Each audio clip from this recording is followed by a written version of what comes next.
आपने कहीं किसी जगह बोला या लिखा कि ज़्यादातर इंडियंस अपना घर नहीं ले पाएँगे। इसके पीछे क्या सच्चाई है? क्यों नहीं ले पाएँगे? घर लेना हर इंडिविजुअल का एक सपना होता है। वो अपनी लाइफ़ का एक अकम्प्लिशमेंट देखता है अपने घर में, अपनी छत में। अगर आप उस चीज़ को बोल रहे हैं कि कभी नहीं हो पाएगा, ऐसा क्यों? सर देखिए, घर लेना और ईएमआई के दम पे घर लेना अलग अलग चीज़ होती है। मैंने जब ये बात बोली उसके बहुत लोग आया, क्यों भाई ईएमआई पे ले लो। नहीं, हाँ ठीक है, 25 साल की बंधुआ मजदूरी कर करके आप अपने सर पे खाली छत खाली गिन रहे हो कि हाँ ये हो गया, और आप ताली बजा रहे हो कि हाँ हमारी सरकार के माहौल में हो पा रहा है। किसी भी स्टेट में हो आप, तो वो आपकी मर्जी है, बट मुझे नहीं लगता कि आपकी सरकार ने उसमें आपकी कोई सेवा करी है करके। एक सबसे बड़ी जो हमारे देश की विडंबना है वो ये है, houses are no more houses, they are an investment asset. कोई भी बिल्डर, हम नोएडा में भी बैठे हैं, नोएडा में बड़े बड़े बिल्डर्स की बड़ी बड़ी प्रॉपर्टीज़ हैं, नए नए प्रोजेक्ट्स आए दिन लॉन्च भी होते हैं। अभी अडानी जी का भी आ रहा है, जो जिन्होंने जेपी का भी ले लिया, वो भी बहुत कुछ है बनाएंगे। ये जितने भी प्रोजेक्ट्स हैं जब ये अनाउंस होते हैं, सबसे पहला चेक होम ओनर्स नहीं काटते हैं, इन्वेस्टर्स काटते हैं। पूरे डीलर्स की लॉबी है जिनका काम है जा करके इन्वेस्टर ढूंढो। उसमें 20 से 25 से 30% लोग हर एक प्रोजेक्ट के अंदर एनआरआईज होते हैं, जो है रहते नहीं है, उनको घर नहीं चाहिए, वो इन्वेस्टमेंट कर रहे हैं। इन्वेस्टमेंट कर रहे हैं तो रिटर्न के लिए कर रहे हैं। अब अगले को जब आप बेचोगे तो वापस आपको किसी को एग्जिट आप दिलवाना है, तो दोबारा आप इन्वेस्टर ही लेके आते हो। इस चक्कर में ये होता है, आप लोगों के लिए घर नहीं बना रहे हो, आप लोगों के लिए इन्वेस्टमेंट एसेट आप बना रहे हो। ये कारण है हमारे देश के अंदर 2 करोड़ घर बने बनाए बिके हुए खाली पड़े हैं। 2 करोड़, एक सिंगल तरफ प्रोसेस 2 करोड़ घर सर कितने होते हैं? आप कितने लोगों के सपने आप पूरे कर सकते हैं उसके बाद? उसके अंदर कितना सीमेंट लगा, चलो सपने भी छोड़ो, उसके अंदर कितना सीमेंट लगा होगा, टाइल लगा होगा, पेंट लगा होगा, स्टील लगा होगा, ग्राउट लगा होगा। क्यों लगा है वो? उससे क्या वैल्यू क्रिएट हुई? क्या उससे किसी आदमी का घर बना? नहीं, बस है। ये शर्म की बात है सर कि 2 करोड़ घर बनाए, जिसको हम बोलते हैं जीडीपी ग्रोथ हो रही है, लेकिन वो जीडीपी किस आदमी के भले के लिए हो रही है? उसमें किसी का भला नहीं हो रहा है। लेकिन क्योंकि ऐसे घर बन रहे हैं और वो इन्वेस्टमेंट में खेले जा रहे हैं, रिटर्न के चक्कर में रेट कितने अनाप शनाप हुए करके हम सब अच्छे से जानते हैं। टीयर 1 में पहले चढ़े, अब टीयर 2 में चढ़ने शुरू हुए। इसीलिए हर कोई बोल रहा है ना कि अरे टीयर 1 तो हॉट हो गया है, टीयर 2 में पैसा लगाना शुरू करते हैं। पैसा लगा रहे हैं, हाँ, छोटे शहरों की ओर या ज़्यादा। अब लखनऊ का मार्केट चल रहा है, भिलाई का चल रहा है, रायपुर का चल रहा है, अहमदाबाद का चल रहा है, सूरत का चल, सूरत चलो फिर भी टीयर 1 में गिना जाता है रियल एस्टेट के मार्केट में, राजकोट चल रहा है। अब उनकी बातें हो रही है, थिंग वहाँ पे भी यही हो रहा है। वो बाकी के मेन स्ट्रीम मार्केट से 3 साल ही पीछे चलते हैं, उससे ज़्यादा नहीं होता है। वहाँ पे भी यही हो रहा है। कैसे लोग अफोर्ड करेंगे घर? लोग बोलते हैं कि नहीं नहीं 3 BHK ले, 2 BHK ले लो।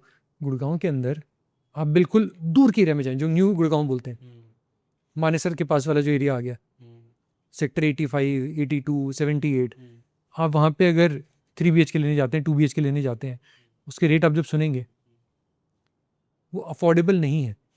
और ये बात मैं क्यों यहाँ पे इस पर मैं दबाव दे रहा हूँ, क्योंकि अब कहने का अफोर्डेबल है क्योंकि उसका एरिया इतना छोटा है, लेकिन थिंग इज अफोर्डेबल के रेट भी पिछले 5-6 साल के अंदर अगर 3 गुना हो गए हैं, 2 गुना हो गए हैं, तो कौन खरीद पाएगा? कि जिनके लिए आप अफोर्डेबल घर बनाते हो उनके पास इतना पैसा है नहीं, और जो लोग उतना पैसा रखते हैं वो ऐसे घर में रहना नहीं चाहते, तो अगेन घर खाली है। सबसे बड़ी बात है क्योंकि एक इन्वेस्टमेंट एसेट क्लास बन गया, सीधी सी बात है, क्योंकि housing is an investment asset now. तो इन्वेस्टमेंट के लिए एसेट आप उसी के लिए बनाओगे ना जिसके इन्वेस्ट करने के लिए ज़्यादा पैसा हो। तो जिसके पास ज़्यादा पैसा है वो फिर पैसा भी ऐसी चीज़ पे लगाता है जो कि लग्जरी हो, प्रीमियम हो। हमारे देश में आज की ज़्यादा से ज़्यादा जो प्रॉपर्टीज इसलिए बन रही हैं वो उसी टाइप की बन रही है। Ultra luxury. एनरॉक का डेटा था, थोड़ा सा पुराना हो गया, जो कि मैंने अभी रिसेंट में राजशमरी जब मैं पॉडकास्ट पे गया था तो वहाँ पे मैंने बोला, जहाँ का ये लाइन बहुत फेमस हुआ मेरा, तो मैंने वही वाला यहाँ पे दोबारा बता रहा हूँ। सिर्फ 11 से 12% of the new housing coming into India, नए जो प्रॉपर्टी जो अनाउंस हो रही हैं, that is for affordable housing. सिर्फ 11 से 12%, जबकि कहीं ना कहीं शायद उल्टा होना चाहिए कि नीड तो सारी अफोर्डेबल की है। बिल्कुल। कैसे करेगा आम आदमी घर? अब लोग बोल सकते हैं कि EMI के थ्रू पॉसिबल है सब कुछ। अब कुछ लोग फिर आते हैं, कुछ मैंने जब ये बोला ना, मेरे उस कई प्रॉपर्टी डीलर्स ने बड़ा अटैक किया, आजकल कई इन्फ्लुएंसर वाले भी हैं। मैं समझ सकता हूँ उनकी पीड़ा, उनका बिजनेस है, उनका अपना एक व्यू हो सकता है, सब कुछ है, लेकिन अटैक करते हुए कोई जब ये बात बोल रहा है कि भाई मत रहो ना शहर के सेंटर में, तुम्हें क्यों आगे शहरों में रहना है? अरे भारत खाली आप ही का है क्या? मेरा सपना नहीं हो सकता मैं शहर के बीच में रहूं, देश के हर आदमी का हक होना चाहिए। बिल्कुल। और ये हमारे स्टेट का फेलियर है अगर आपने एक ऐसा इकोसिस्टम बना दिया है कि हमारे देश की अच्छी खासी आवाम शहरों में रहने का सपना तक नहीं दे सकती। ये फेलियर है हमारा। And let us be very clear, मैं हर चीज़ में चाइना का फ़ैन नहीं हूँ, मैं मोस्टली अच्छी बातें ही करता हूँ, लेकिन वो इसलिए क्योंकि हमें उनकी अच्छी चीज़ों से सीखना चाहिए। तो एक अच्छी चीज़ है वहाँ पे जो मैं बोलता हूँ, शी जिनपिंग की एक लाइन थी कि housing is for housing, not for investing. बहुत प्यारी सी लाइन है। लोगों को छत मिलनी चाहिए, खत्म बात। उसके लिए अगर उसके अलावा किसी भी पर्पज से घर अगर हो रहे हैं, that's a problem. They went on to take multiple kind of measures, और भी दुनिया में कई लोगों ने लिया, कनाडा ने भी लिया था, कईयों ने लिया था। हमारे यहाँ कर दो तो बड़ा शोर मच जाएगा, बट एक सिंपल सा वहाँ पे चीज़ें कई एक्सपेरिमेंट किए गए कि हम कैसे इंश्योर करें कि लोगों के लिए घर लेना आसान हो।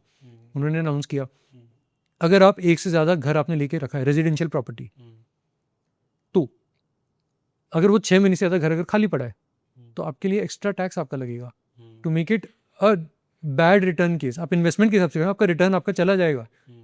अगर आपने इसको किराए पे जल्दी नहीं लगाया तो किराए पे नहीं लगा सकते हो तो फिर किसी का हाउसिंग का नीड नहीं हो रहा है सॉल्व, तो फिर ये आप नहीं खरीदोगे। इस तरह के मेजर्स भी लिए गए, इस तरह के मेजर्स भी लगाए कुछ पॉकेट्स के अंदर कि एक आदमी के एक से ज़्यादा यहाँ पे प्रॉपर्टी हो ही नहीं सकता है।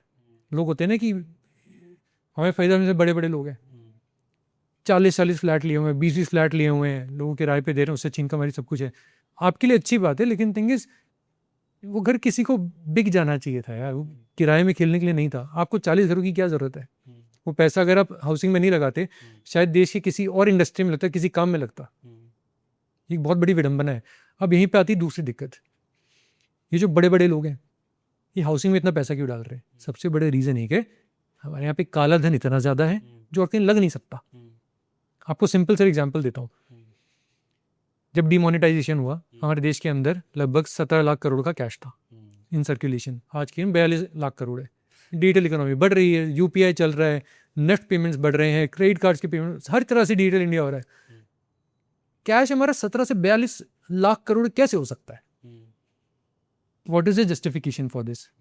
एंड यहीं अगर आप आरबीआई का डेटा देखें जो कि हर साल उनका एनुअल रिपोर्ट निकलता है, तो आपको समझ में आता है कि वो आपको दिखेगा कि अच्छा ठीक है जो कैश हम निकाल रहे हैं मार्केट में वो एब्जॉर्ब हो जाता है।